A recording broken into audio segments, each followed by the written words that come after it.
Milagro lang naman yan, hindi ba yan totoo? Putang ina ko, mabalik ako. Arestuhin ko kayo lahat for the swindling of the Filipino people. You committed fraud. Pinagsayangan ninyo ang pera namin. Talagang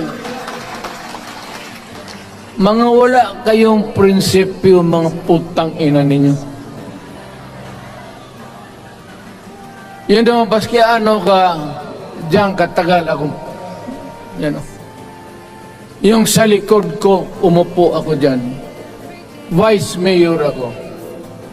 Diyan, Mayor ako, pinakamatagal. Naging congressman ako. Presidente. Kayo, nagpasok sa Congress, eleksyon, nanalo, Seiko. Ito parang ganito, yung mga, para sa mga balaga, pati yung lalaki. Pasok niyan, Seiko. Paglabas niyan, pagkatapos, Rolex na. Pumunta ng Malacanang, nakatamaraw.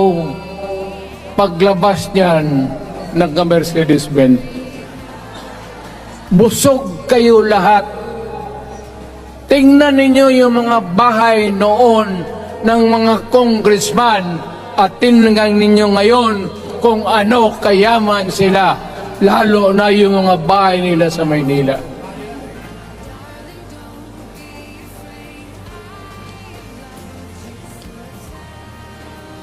Wala kayong masabi sa akin. Alam mo bakit diretsahan ako magsalita?